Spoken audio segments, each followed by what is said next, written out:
Hello guys, स्वागत करता हूँ आपको और एक न्यू वीडियो में। तो चलिए वीडियो शुरू करते हैं।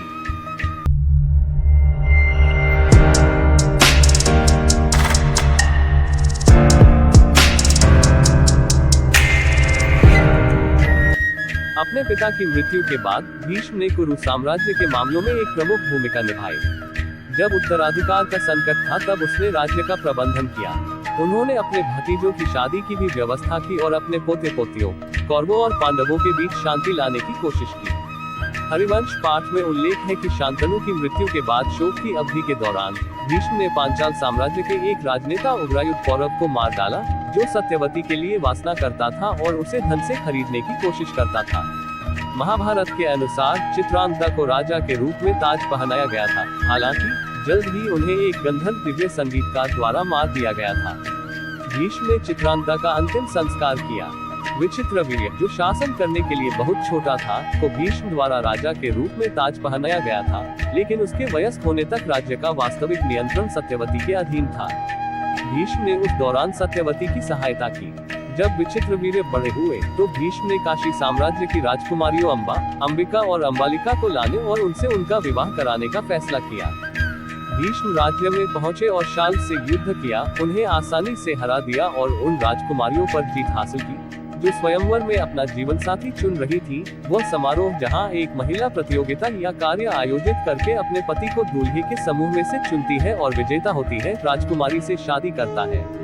शाल्व या सौबाला साम्राज्य के शासक और अंबा के प्रेमी शाल्व ने भीष्म को रोकने का प्रयास किया, लेकिन असफल रहे। हस्तिनापुर पहुंचने पर अंबिका और अंबालिका विचित्रवीर्य से शादी करने के लिए सहमत हो गयी, जबकि अंबा ने भीष्म को शाल्व के प्रति अपने प्यार के बारे में बताया। उसकी भावनाओं के बारे में जानकर भीष्म ने अंबा को सौबाला साम्राज्य में भेज दिया। उद्योग पर्व में अंबा के साथ साथ भीष्म और परशुराम के बीच युद्ध के बारे में भी बताया गया है। जब अंबा ने शाल्व से विवाह करने का अनुरोध किया तो उसने ये कहते हुए उसे अस्वीकार कर दिया कि वह स्वयंवर के दौरान पहले ही अपमानित हो चुका है। उसने उससे ये भी कहा कि वह उस महिला को स्वीकार नहीं कर सकता जिसे किसी अन्य पुरुष ने जीता हो। एक संस्करण से पता चलता है कि अंबा के हस्तिनापुर लौटने के बाद भीष्म ने विचित्रवीर्य से उससे शादी करने के लिए कहा, लेकिन उन्होंने उससे शादी करने से इनकार कर दिया क्योंकि वह किसी अन्य पुरुष से प्यार करती थी।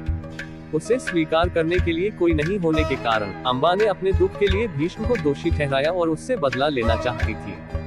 वह कई राज्यों के राजाओं के पास गई और उन्हें भीष्म को मारने के लिए मनाने की कोशिश की, लेकिन उनमें से कोई भी सहमत नहीं हुआ।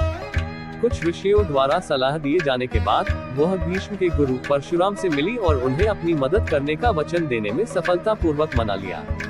परशुराम ने कुरुक्षेत्र जाकर भीष्म को मिलने का संदेश भेजा।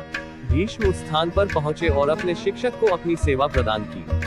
स्थिति को हल करने के लिए परशुराम ने उसे अंबा से विवाह करने का आदेश दिया, ये बताते हुए कि यह उसका कर्तव्य था। हालांकि भीष्म ने उन्हें अपनी प्रतिज्ञा याद दिलाते हुए इससे इनकार कर दिया। इससे परशुराम क्रोधित हो गए और उन्होंने भीष्म को जान से मारने की धमकी दी। भीष्म ने उन्हें शांत करने की कोशिश की, लेकिन वह असफल रहे। दोनों में अपने शब्दों की रक्षा करते हुए तीव्र युद्ध शुरू हो गया। वे 23 दिनों तक लड़ते रहे, प्रत्येक ने दिव्य हथियारों का उपयोग किया।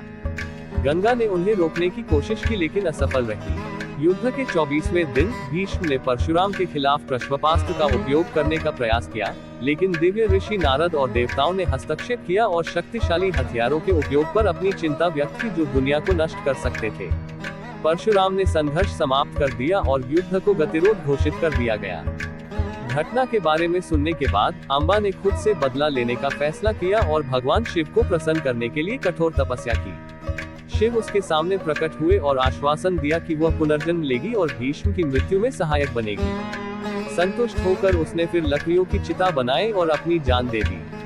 वर्षों बाद उनका पुनर्जन्म पंचाल साम्राज्य के राजा द्रुपद की बेटी शिखंडिनी के रूप में हुआ। आगे क्या हुआ हम अगली पार्ट में देखेंगे। गाइस, वीडियो अच्छा लगे तो लाइक करके चैनल को सब्सक्राइब कर देना। गाइस, मिलते हैं और एक न्यू वीडियो में। Bye bye.